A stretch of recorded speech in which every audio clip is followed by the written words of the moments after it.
I am coming to you guys today with a rather unique and different video. You guys are my fans. You have made the channel what it is today and helped get it to the point to where it is, and I really appreciate that. So I value your input on things like this when it comes to vehicles and vehicle decisions and what to see on the channel and things like that. One of these has to go, and as much as I'd love to keep the both of them, it's just not really possible because F-150 Scion, BMW Comanche. So with that being said, I'm going to show you a quick walkthrough of each of these and ask you which one, if I was giving one of these away, which, clarify, I'm not trying to be a clickbait video here, just to get your input. If I was to give one of these away, which one would you want? So the Comanche, 1989 Jeep Comanche. Body is absolutely 100% solid on this truck, as you know. 148,000 miles on it. Just an overview of what we would need to do. And we need to replace the back bumper here, so it is a little bit rusty here, just on the bumper. I'm going to be putting a Line-X or a Rhino, started to say Lino, a Line-X or a Rhino bed liner in here. Down the road eventually, possibly a new paint job.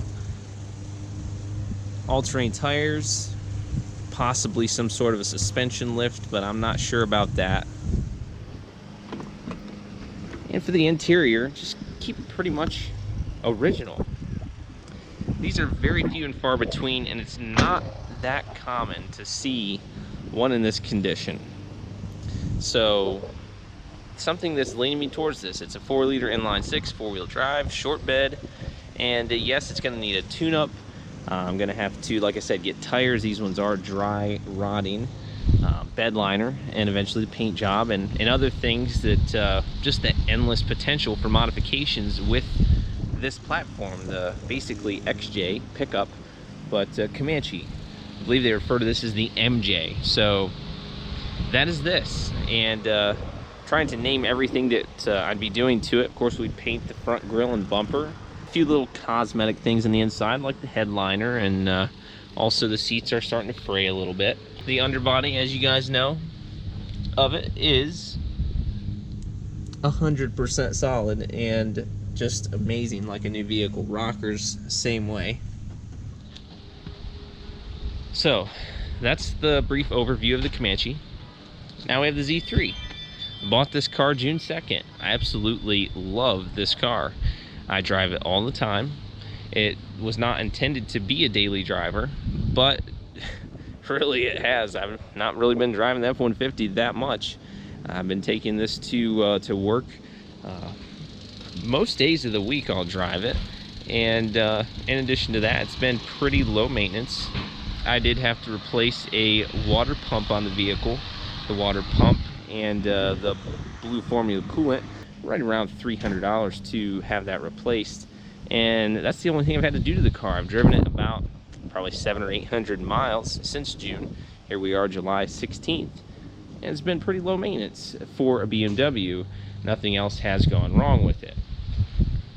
So with that being said, this is a slick little car, fun to drive, roadster, brand new top.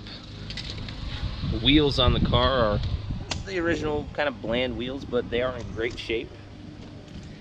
And in the near future, I can't really see where this thing would need anything at all. I mean, it's road ready.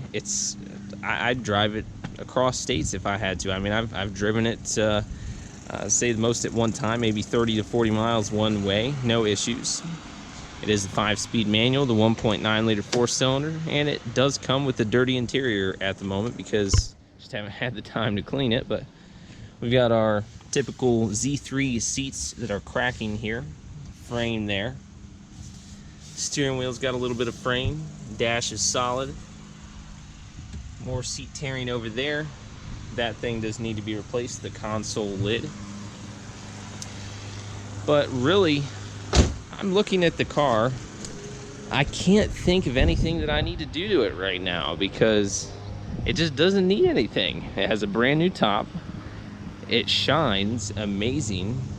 And there's just little cosmetic things like your BMW badge is here. The seats. I did mention getting some headlights for it back when I got it because they were oxidized, but I did a Meguiar's headlight restoration kit on those. Those are holding up well now, so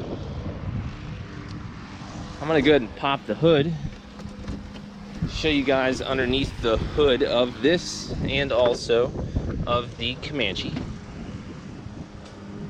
Not the cleanest, again, haven't had the most time to detail it, but this thing has been reliable for me, and I never expected that from BMW. It's been a good vehicle in the month that I've had it and the 700 or 800 roughly miles that I've driven it. Not to mention all the compliments that this thing gets. And also, since I've had the Comanche here in the driveway, my mailman, my neighbors, people that walk by, hey, that's a nice truck. Those aren't that common. So this also is an attention grabber, and it would make a nice show vehicle. I did plan to take it to Trucks of Carlisle. It's pretty dirty under here now, but picture this all cleaned up and running nice. It does have a new battery. And gonna be replacing the spark plugs, giving it a tune-up, fresh oil, and whatever else just general tune-up would include. So keep that in mind. You got to picture this as a cherry show type vehicle because it's near there. It seems like this would have a lot more potential for modifications. While the Z3 is road ready, it doesn't really have much that I can modify. I mean, I could modify the car, but another thing I'm trying to consider is that with the Comanche, I myself feel confident in putting several hundred or $2,000 or $3,000 maybe dollars into it at this point because of what it is. I know that it's only going to appreciate in value, and everything that I do to it, more than likely a lot of things I'll be able to get my money back out of. As long as I spend wisely with it. Whereas with the Z3, this particular model, modifications that I do to this, upgrades, and so forth, probably not going to see a lot of return back out of that. But it is a great as-is, ready to go, just don't have to do anything to me, daily fun car. So with that being said, I just wanted to make this quick little video and just ask you guys, please comment. Please comment below. Rate the video, of course, but more importantly, now than ever on any of my other videos, comment below, let me know your thoughts, and tell me, Comanche or Z3? I need to know, guys. I really do, because this is going to determine what you guys see more of on the channel and kind of the next step for the channel. So I do appreciate you watching. Be sure to comment, like I said, rate the video, subscribe today if you haven't already, and I will see you guys in the next one with the next one.